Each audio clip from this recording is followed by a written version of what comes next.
Welcome to Share Talk, the only podcast where investors come first. Hello and welcome to Share Talk. Today I'm joined by Colin Bird, who is CEO and investment manager at Tiger. How are you today, Colin? Very good, thank you. And you Jack? I'm very well. I see that you've got another stock market guys at Tiger. Can you tell us about it? Yeah, well, I don't think it's guys. It's been around, I think, since 2003. It started off in a very sensible space in that when we acquired it from Minmet, we recognised that the small cap resource sector was getting new retail players and often inexperienced with the people and the projects and the terminology. So it was good to get an investment company which gave investors or would-be investors in that sector the spread approach, the portfolio approach, and the benefit, of course, of the director's experience. And that was a good model in its time, which has basically over the years become redundant because, one only has to visit companies and the bulletin boards, and there's a lot of knowledge now of the junior mining sector, of the commodities, and quite frankly, when I read some of the bulletin boards, I should not name any. When I read some of the bulletin boards, the quality of analysis and research is top drawer.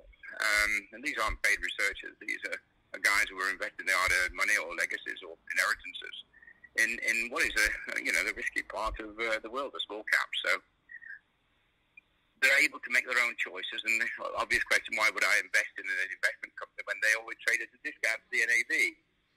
That's how the original model became redundant and is redundant. And now we move into, and we've been stating for the last few years, that our intentions is to be proactive, to actively manage in situations that we invest. And that model has moved on, ends today's announcement, to sort of being a royalty company. Now, there's royalty companies around. They're very popular at the moment. But I think there's a stack of inherent risk in a royalty company which is totally passive, because royalties are out in time, because you've got to build a mine, you've got to build something to generate the royalty. Management's changed, times change, so many things change. So our model will be proactive. We'll identify our assets, and hopefully some with management, some without. We'll make small investments. We will structure them for their own flotation. We will retain an interest. We will maintain a royalty. So when you think about it, our investors, they can have a position. They can have a position in new flotations. They can participate in Tiger, and they've got the benefit of a royalty in those projects which actually progress to being an operating mine. So I think the model being proactive with the retention of equity and the retention of a royalty is unique, and probably you don't see too much of it. I guess it's the word is well used, but we could regard it as the old mining house, or I think in more modern terminology, an incubator. But isn't the raison d'être behind it that, for instance, you already have a mining company set up, which is it's into copper or it's into platinum or palladium or whatever it is. And that's really great in 2019, at the beginning of 2019, but at the end of 2019, everything has gone into zinc and aluminium and something else, and your company is not facing in the right direction. Whereas with Tiger, you can jump, you can be nimble and find the best, let's say the best metal or the best mineral at whatever time and go for it that way. Otherwise, you'd have to set up float a new company, do all the due diligence. It takes ages, and you can't be that nimble if you have one vehicle per asset. You're so right. But there's a combination there. But first of all, let me state that we've got no sort of global reservations, only quality of assets. We've no commodity reservations, only its fortunes and its likely fortunes, and the quality of the commodity being produced and sustainability.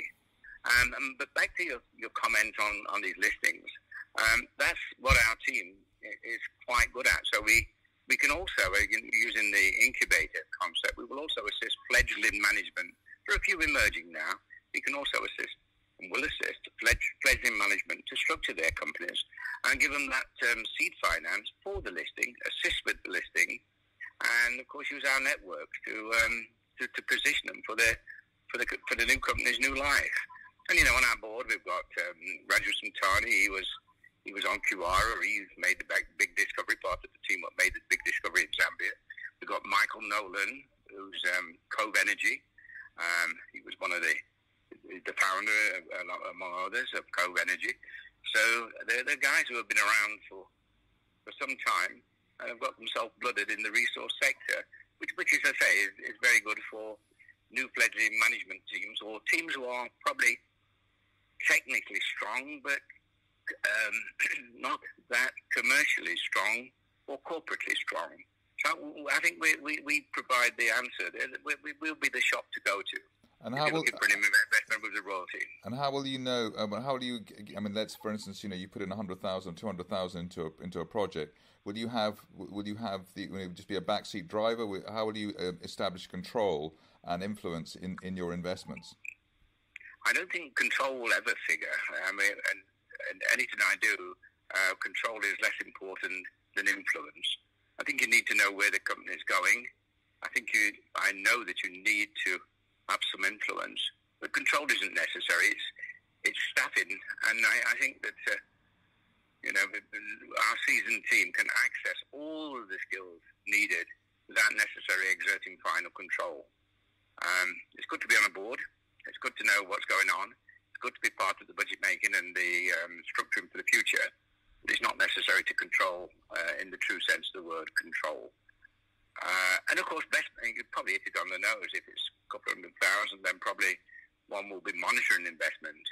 If you decide you really like what we decide, we really like what we're doing, and we've got a royalty stream which if it comes to fruition, is going to be very good for our shareholders, then maybe there'll be a second wave of investment and more active participation on what the company's up to. So all options on the table. Well, it sounds like a very exciting period. In terms of the deal flow, when is the first? When can we expect things to start moving and and well, this financing that we've just done, of course, enables us to probably get one or more, probably more, a couple over the board, and so now we got to. I like to work in anything I do. I like to work with a league table and potential investments companies. I've got a way of being ranked and re-ranked almost on a weekly basis. So we've got a league table, and I'm going to actively pursue those in the top 5 in the hope that we land. I know we will, but let's say in the hope that we land a couple of them before the end of October. Right, and it doesn't matter about the geography. So I think we discussed last time. Somebody said you bought half of Africa, so maybe you might try a different continent this time. Well, that's right. There is a hell of a danger in being too sort of focused in your territory approach.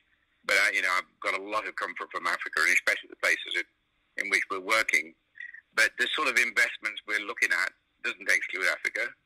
There's other locations where the politics are good, the currency is good, and the history of mining is good, and we're actively looking at a couple of more activities in those countries. And of course, what is important, people, projects, places, is people. And what we are able to do and are doing is actually increasing the network, bringing in guys who will run companies that we incubate, and identifying good managers where they want to develop their own companies but need that initial assistance. It's almost the old mining house, Zach, but obviously a lot down the chain. But I'm very ambitious for the company, and I think that this umbrella incubator is novel and addresses the needs of the I think coming commodity boom, and allows the young emerging mining entrepreneur to find a team to work with him proactively to get his company across the line and floated and listed, and to achieve the objectives they're ambitious for.